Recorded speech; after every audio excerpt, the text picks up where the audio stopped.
Greetings, my name is Mary and I want to share my personal story with you. I live with my father-in-law now. I was once married to Brian, the man I deeply loved. We dreamed of a perfect life together. However, life took an unexpected turn.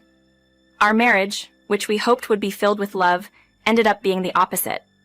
I experienced a great betrayal, not just from Brian, whom I loved dearly, but also from my mother-in-law. Today, I will share this journey with you. It's a tale of happy moments and sorrow, of love lost, and discovering my own strength. We had just married, and were starting our lives together. I valued my independence, so we lived in my own house. My parents lived abroad. I came to Canada to study and work.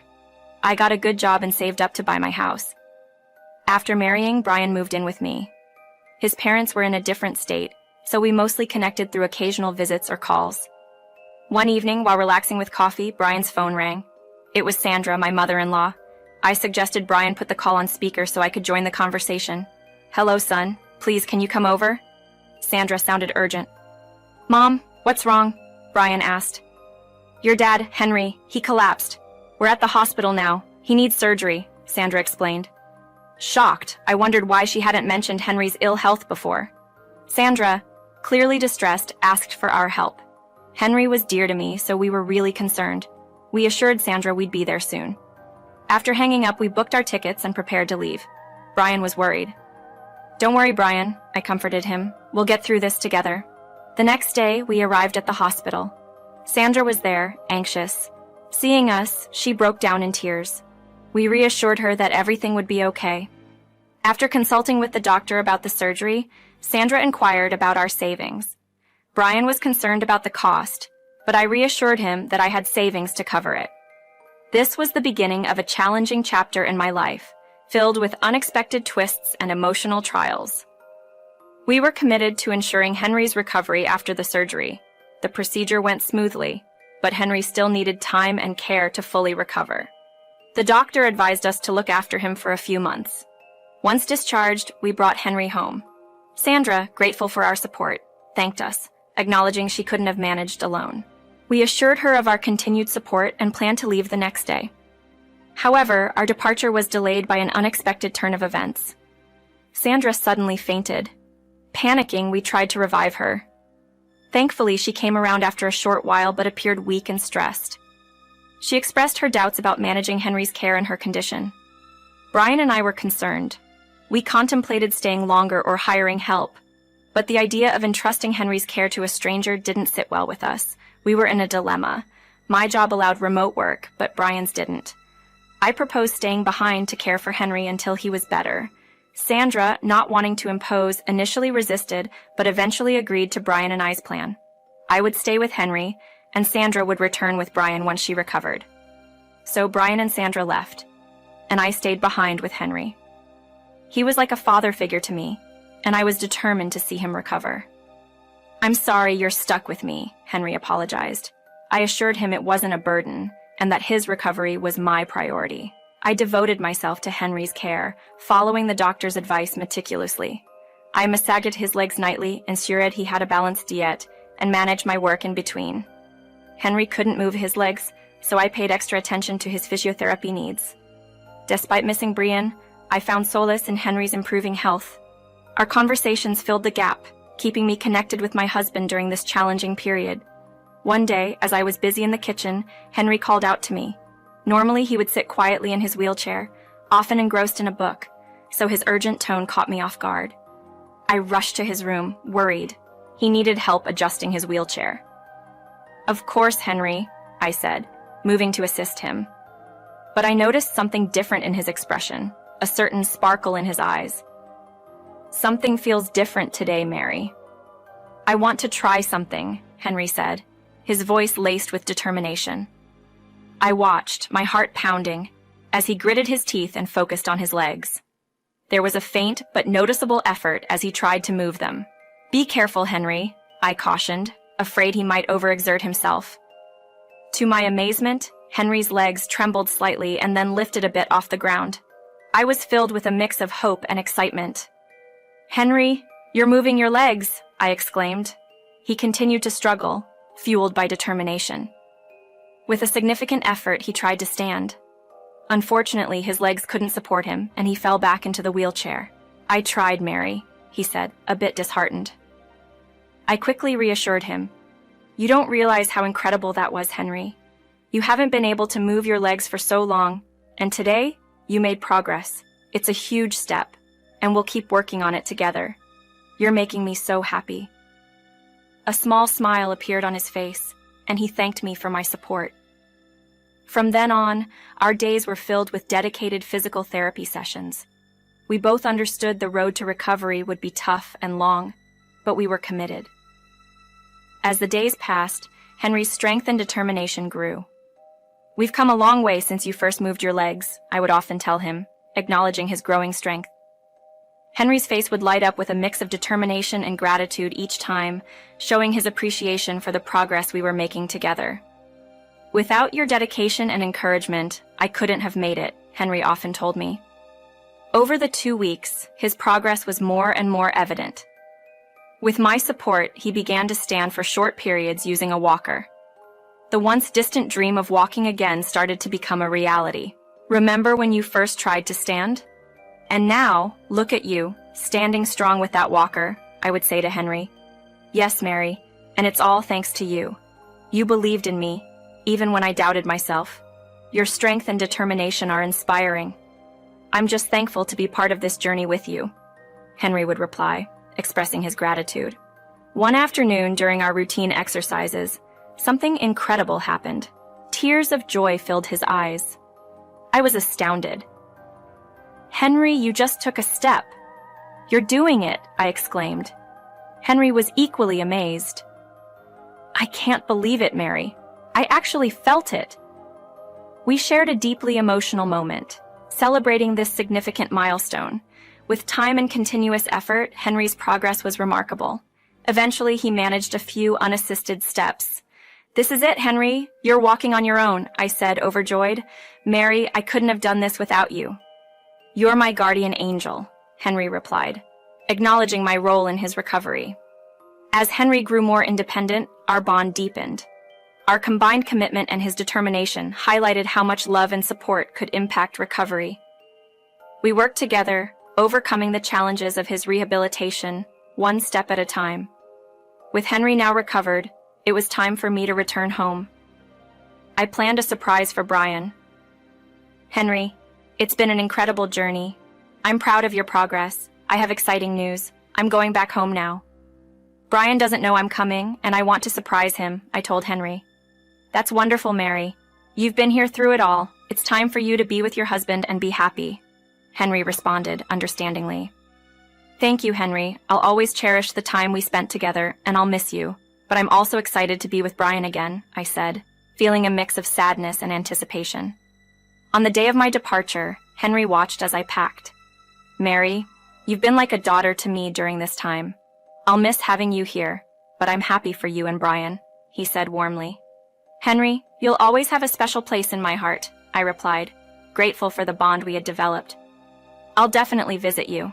Brian and Sandra will be thrilled to hear about your recovery," I promised Henry. Later that day, I arrived home to surprise Brian and Sandra. They were relaxing on the couch, sipping coffee, unaware of my return. "Surprise! I'm home," I announced. "Is that you, Mary?" Brian's face lit up with joy as he embraced me tightly. "This is the best surprise ever. I've missed you so much." "I've missed you too, Brian. It feels great to be back home," I replied, sharing in the joy of the reunion. Sandra looked surprised and happy to see me. "Oh, Mary, you're here. Does this mean Henry is?" "Yes, Sandra. Henry is completely fine and waiting for you at home," I informed her, which made her extremely happy. After exchanging pleasantries, I decided to freshen up. However, as I headed to the shower, I noticed something different about the house, but I was too tired to figure it out. After a refreshing shower, I walked into the bedroom and was stunned to find it empty. "Brian, Sandra, what happened to our furniture? Where is everything?" Brian and Sandra exchanged uncomfortable glances, and I sensed something was wrong.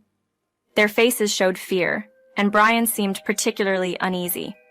"Mary, we need to talk," Brian said. What's going on? I asked, growing increasingly concerned. Sandra broke the news. We sold the house, Mary. I was shocked. You sold the house? How could you do that without discussing it with me? Brian tried to justify. It was a good deal, Mary. We wouldn't have gotten that afterward. We needed the money. Money for what? You did this for yourselves? Did you betray our trust for your gain? I was devastated. Sandra interjected. That home was in my son's name. We can do anything we want. That doesn't give you the right to make such a decision without me. It was my home, my life, all gone, I said, heartbroken. Mary, we needed this change. It's for the best, Brian tried to explain. You don't care how I feel, do you? I made a mistake trusting you. You had a choice to include me in this decision, to respect my feelings, I said, feeling betrayed and hurt. I was in utter disbelief. I can't believe this, Brian. It's done, and now I have nowhere to go. They had bought a new place, leaving me essentially homeless. It wasn't just about losing a home, it was about the trust and communication in our marriage being completely shattered. Just a few months ago, I had my own home. And now, I was without a place to stay and had no savings. I reached out to friends for help, but didn't get any positive responses. Left with no choice, I decided to temporarily stay with Henry and then look for a new place. When I returned to Henry, he was shocked to see me back so soon. Mary, what happened? Henry, Brienne and Sandra sold my house without telling me. I have nowhere to go, and I feel so betrayed, I explained, my voice filled with sadness. I'm so sorry, Mary. I can't believe they did this to you. Your family and family should stick together. Henry comforted me. But now I'm homeless and don't know where to turn, I said, feeling lost. Mary, don't worry. You can stay here with me. This is your home as much as it is mine, Henry offered kindly. Thank you, Henry. Your kindness means everything to me. I promise I'll find a new place soon and won't be a burden, I assured him, grateful for his support. The next day, I was crying in my bedroom when Henry came in. Mary, I need to tell you something, he said. What is it, Henry? I asked, wiping away tears. Stop crying. You're not homeless. Brian and Sandra are up to something, he said, a hint of a plan in his voice. Henry then called an old college friend and discussed a plan. After the call, Henry's phone buzzed. It was Sandra calling. He put it on speaker, suspecting it might be related to our plan. Hi, dear. Mary told us you're recovering well. Sandra's voice came through the phone, sounding casual. Henry and I exchanged glances, ready to put our plan into action. Sandra's announcement that she and Brian were planning to visit Henry soon struck a nerve. Henry, unable to contain himself, burst into laughter. Sandra, puzzled, asked, Henry, why are you laughing so hard? Because, Sandra, I never realized how selfish and, dare I say, amusing the woman I've lived with for so many years could be. Your tricks won't work here, Henry retorted. Mary and I joined in the laughter, signaling a significant shift in our relationships. It was clear that a new game had begun. So, you three are conspiring against me? Mary, did you go to my husband behind my back? That's disappointing, Sandra accused. She's like my daughter. She stood by me when I was gravely ill, and I'm grateful for her, Henry defended. What you and Brian did to her was wrong, and you're going to learn from it. Dad, I'm your son, remember? You might be pleased that your friend made us leave the house, but we still have Mary's house. We can buy it back if we want, Brian chimed in defiantly. If you think it's that simple, then go ahead and try, Henry challenged him. Fueled by determination, Brian said, If we're going to make amends, I need to start somewhere. Let me call the owner of Mary's house. Brian quickly dialed the number of the person who had bought my house, hoping to negotiate its repurchase. After a few rings, the person answered, Hello, Brian. How can I assist you today? Hi, I'm Brian, and my mom and I used to live in the house that Mary owned. I understand you're handling the property now, and I would like to discuss the possibility of buying it back, Brian proposed. I'm here to help, Brian, the person on the other end of the line replied, opening the door for further discussion. Once, I need to tell you that I'm not the owner of this house. I'm just looking after it. If you want, I can give you the contact details of the real owner so you can talk directly. Yes, please. That would be great, he replied. The agent gave Brian the owner's phone number. Brian tried calling the owner many times, but the line was always busy. What's going on? The line's always busy. I'll keep trying, but it might take a while to get through. He kept calling, but we all knew his efforts were in vain. My son, maybe you should stop trying now, I suggested. Wait, I'm not giving up yet, but maybe you should listen to Henry, Brian responded. Why? Do you know the owner? No, I am the owner. We were shocked. How can you do this to us? I knew you were selling Mary's house while she was caring for me. I also knew Sandra wasn't really sick. She just wanted to avoid responsibility. I overheard your conversation in the hospital. How could you be so selfish? Henry revealed that as soon as he knew Brian was selling the house, he sent an employee to buy it. Now, you can't buy it back, not even for double the price.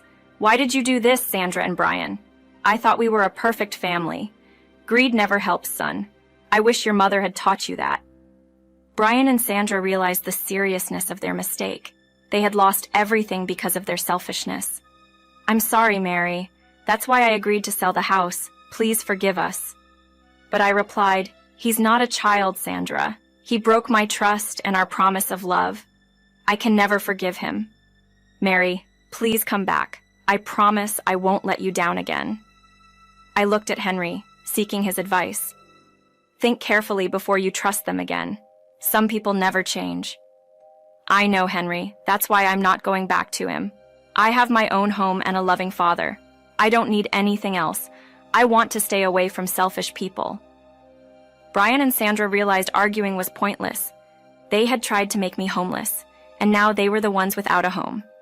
I ended the call and looked forward to starting a new chapter in my life, free from selfish people. Life moved on, and I found peace in my independence. Henry was always there, a guiding light in my life. As for Brian and Sandra, they had to learn the hard way that selfish actions often lead to a lonely path. I often think back to those days, grateful for the lessons learned and the strength I found within myself. It was a tough journey, but it led me to a place of self-respect and contentment.